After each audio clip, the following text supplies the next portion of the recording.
السلام عليكم شباب بنات، وحي الله الشباب ورجال العراق اللي خرجوا وكلهم أمل بالتغيير والإصلاح.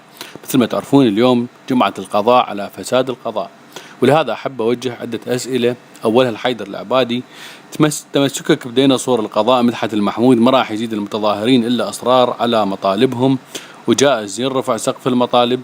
إلى مدى راح تكون عاجز عن مسايرته إذا ما تم الاستجابة للمطالب الآن، وبالتالي راح تخسر ثقة الشعب ودعم المرجعية.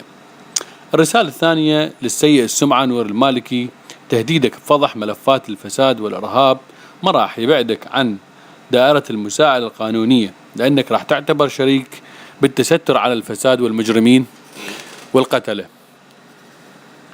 الرسالة الثالثة وهي الأهم هي للشباب خلف الكيبورد من مغتربين إلى شباب وبنات تعذر عليهم المشاركة بساحات التحرير. ثورتنا ما تقتصر على الساحات، كل واحد من عندنا من موقعه صاحب منبر حر، وبما أنك حر شارك الأحرار بثورتك وتأييدك من منبرك. والشباب اللي خرجت ما خرجت لبطر أو غاية، الشباب خرجت من أجل بلدك وبلدي، مستقبلك ومستقبلي، أولادك وأولادي. شارك ولو بنقلك الأخبار التظاهرات، شارك ولو بتغييرك صورة البروفايل، شارك لأجل العراق. تحياتي لكم.